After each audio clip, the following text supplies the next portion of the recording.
할렐루야. 특별 기도의 넷째 날입니다. 오늘도 우리에게 도우실 은혜를 기대하며 나아갑시다. 찬송가 425장입니다.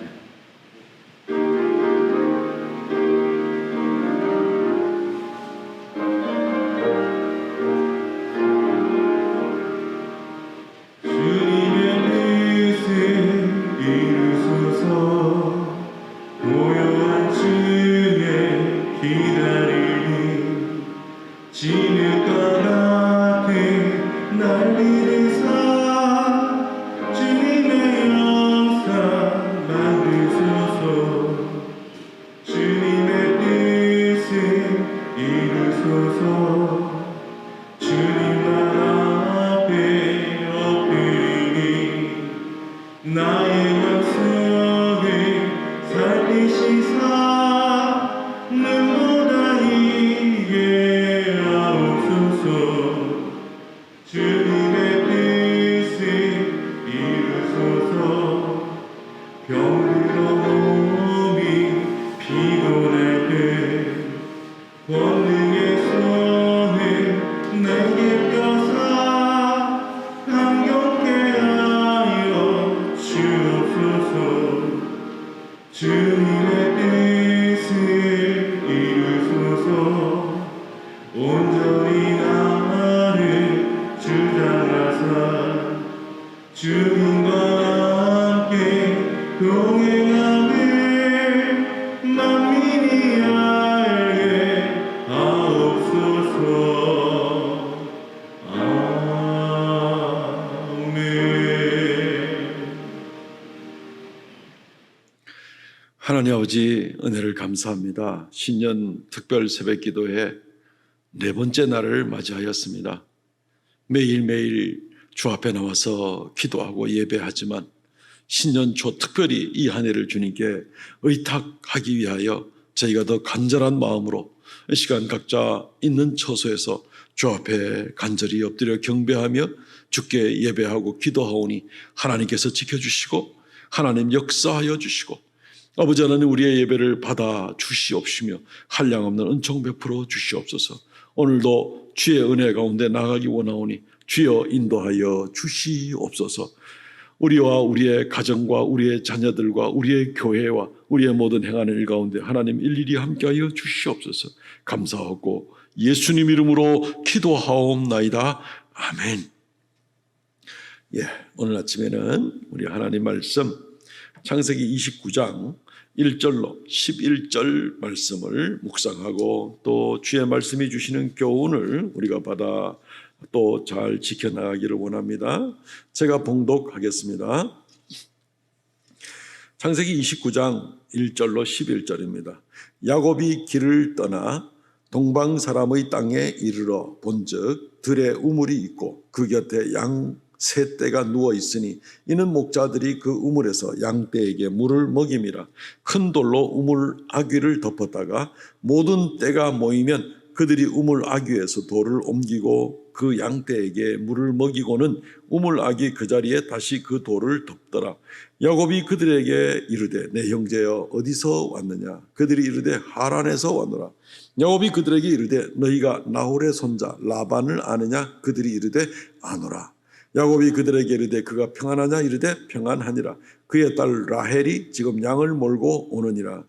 야곱이 이르되 해가 아직 높은즉 가축 모일 때가 아니니 양에게 물을 먹이고 가서 풀을 뜯게 하라. 그들이 이르되 우리가 그리하지 못하겠노라. 때가 다 모이고 목자들이 우물아귀에서 돌을 옮겨야 우리가 그 양에게 물을 먹이느니라.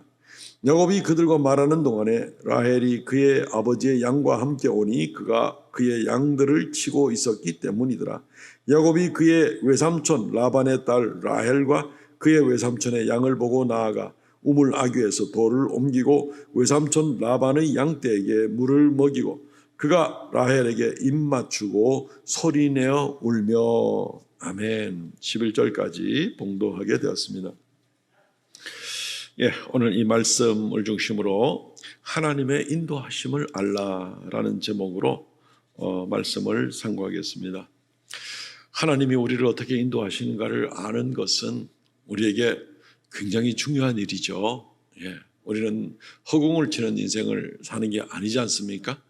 또 하나님의 구체적인 말씀이 있을 뿐더러 하나님은 우리의 삶 가운데 구체적으로 하루하루 순간순간 함께 하시는 명백한 증거들, 눈에 보이는 증거들을 가지고 우리는 한 걸음 한 걸음 나아가는 것이지 허공을 치는 인생을 우리가 하나님을 따르는 인생이다라고 그렇게 하지는 않습니다. 그래서 우리가 하나님께서 우리를 어떻게 인도하시는지를 잘 알면 우리의 삶 가운데 언제나 함께 하시고 언제나 인도하시고 언제나 우리에게 이루 말할 수 있는 큰 은혜 베푸시는 하나님을 구체적으로 우리가 깨닫게 되고 그리고 우리의 믿음이 더 견고하게 하나님과 함께 나갈 수 있을 줄로 믿습니다. 한 3가지 정도로 간단히 요약을 하겠습니다. 하나님의 인도하심은 첫째, 하나님께서 모든 것을 주관하신다 하는 것을 먼저 바라보고 그렇게 하나님을 의지하는 것이 좋습니다. 하나님이 모든 것을 주관하신다는 겁니다. 간섭하신다는 겁니다.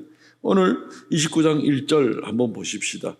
야곱이 길을 떠나 동방 사람의 땅에 이르러 본즉 들의 우물이 있고, 어떻게 보면 표현이 굉장히 구체적이지 못하고 대충 넓은 지역을 말하다가 갑자기 어떤 우물 하나를 지금 이야기를 하고 있습니다.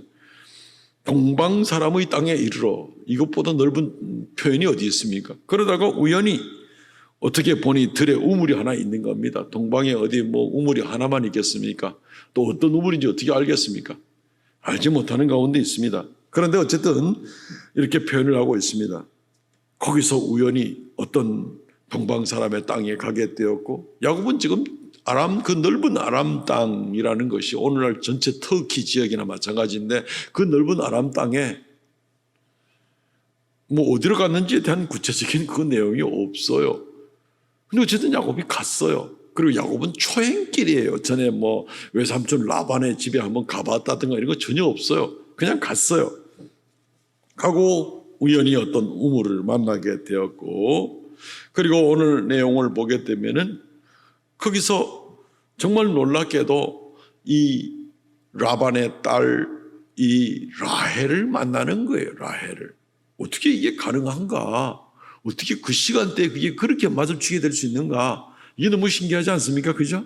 이 마치 모세 어머니가 모세를 3달간 키우다가 아이가 울음소리 크니까 도저히 어쩔 수 없어서 갈대 상자에 넣어서 갈대밭 사이에 띄어서 나일강으로 살살 흘러가게 했는데, 이게 어떻게 그 물살을 이상하게 타고 바로의 공주에 목욕하는 그 앞으로 지나가게 만들고, 그 시간에 바로의 공주가 마침 목욕하러 나와서 그걸 보고 그 뚜껑을 열고 히브리 아이인 줄 알고 그 바로의 마음에, 딸의 그 공주의 마음에 변화가 생겨서 이 아이를 키우겠다는 마음을 하고, 이 모든 것은 사실 사람으로서는 전혀 예측할 수 없는, 우연으로 저도 어떻게 그럴 수가 없는 이제 이런 일인데, 결국 하나님께서 모세를 쓰시고자 하는 것과 같이 야곱이 지금 이 아람 땅으로 가서 동방 지역에 어느 우물에 가서 마침 찾고자 하는 사람이 있었는데, 외삼촌의 집을 사람들을 찾기를 원했죠. 그 딸 이름이 뭔지도 몰랐고, 그런데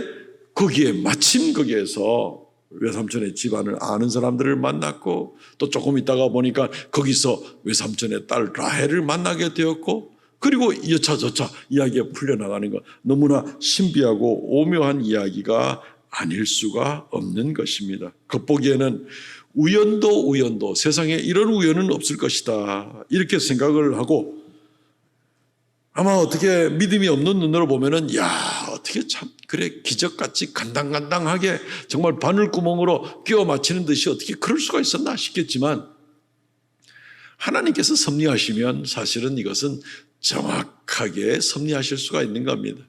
오늘날 사람들이 우주에 로켓을 수천 대를 벌써 쏘아 올렸죠. 그래서 지구 바깥에 궤도를 돌고 있는 인공위성들은 전부 다 로켓을 쏘아 올렸는데, 정확하게 시간, 날짜, 궤도, 위치, 지구를 주변을 운행하는 그 모든 속도, 이런 모든 것들이 정말 간발의 차이도 없이 인간들이 지금 맞춰내는 걸 한번 보십시오. 너무 놀랍지 않습니까? 그죠?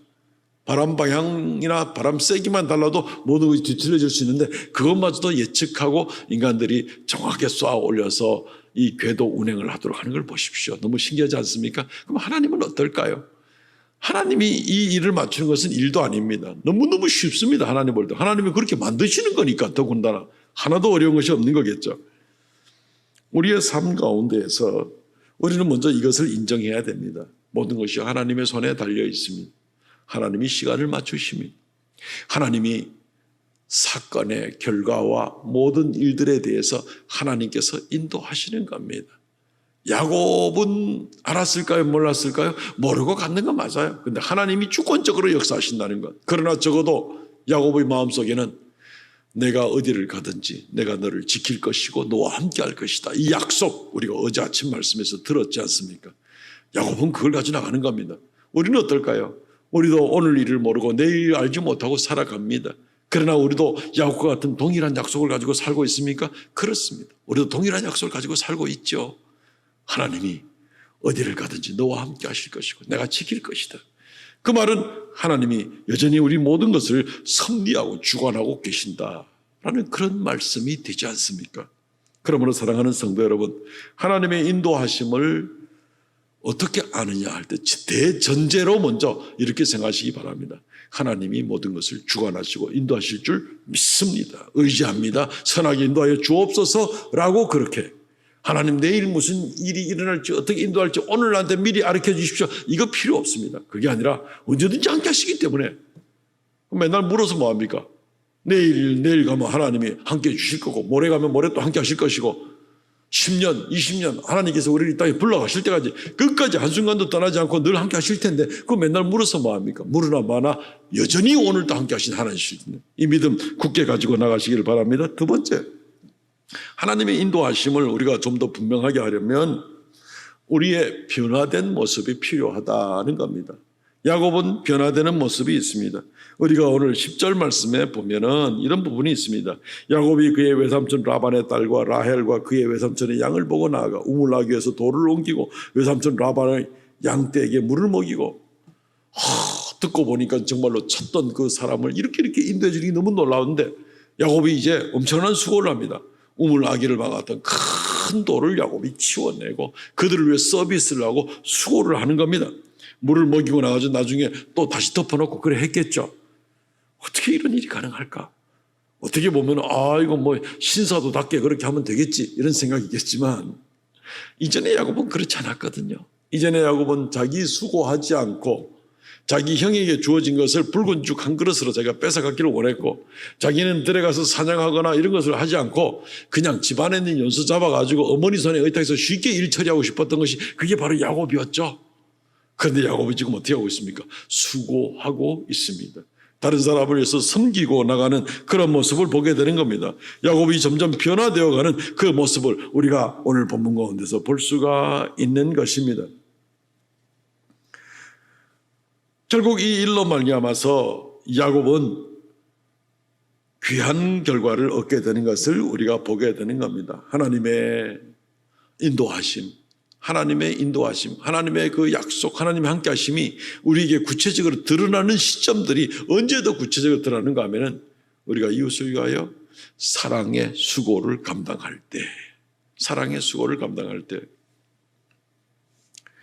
사실 야곱은 자기 아내가 될 라헬, 몰랐지만 일단 외삼촌이 집에 갔을 때 라헬을 더 사랑하게 되었고 라헬의 언니인 레아는 별로 사랑하지 않았고 그런데 결혼식 날에 이제 자기의 그 장인 어른이 될 그 외삼촌 라반이 이제 속임수를 써서 언니를 먼저 침소에 들여놓죠.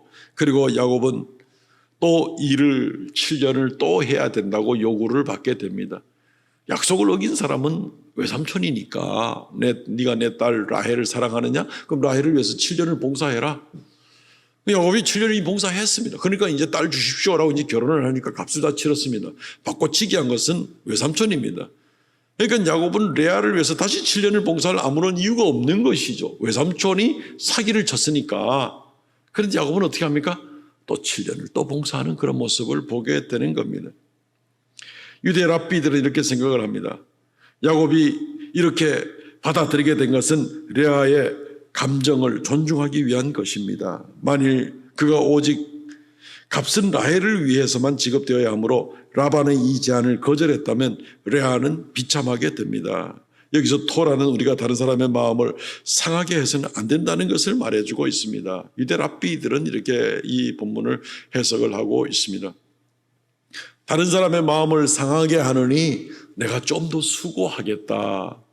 야곱은 그 맥락에서 사실 이 우물의 사건뿐 아니라 결혼을 하고 억울한 것 같지만 레아를 위해서 결국은 7년을 더 수고하는 제대로 값을 치르고 부인을 얻은 바로 이제 이런 모습을 감당하게 되었다. 수고하고 정당하게 그의 아내를 또 얻게 되는 그 모습을 이야기하게 되는 겁니다. 결국 그들로 말미암아서 12아들이 나게 되는 겁니다. 라헬로 말미암아서는 그렇게 되지 않았겠죠.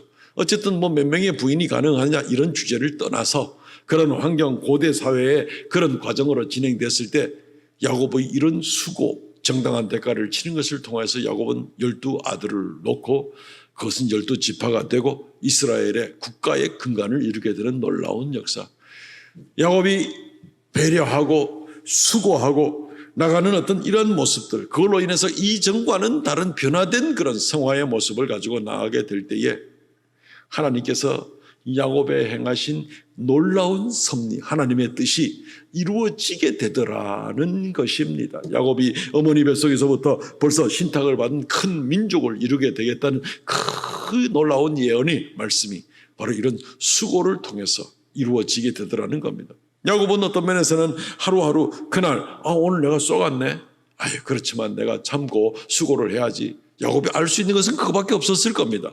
하루하루 주어진 환경에 성실하게 그러나 배려하며 이웃을 생각하며 그러나 그것밖에 생각할 수밖에 없는 환경이라 할지라도 하나님은 결국 모든 것을 조정하신 하나님은 그 상황을 이용을 해서라도 결국 12지파를 이루게 만드는 놀라운 섭리를 이뤄내시지 않습니까? 그러니까 하나님의 뜻이 어떻게 이루어집니까? 우리의 사랑의 수고로 말미암아서 다른 사람을 배려하고 섬기는 가운데서.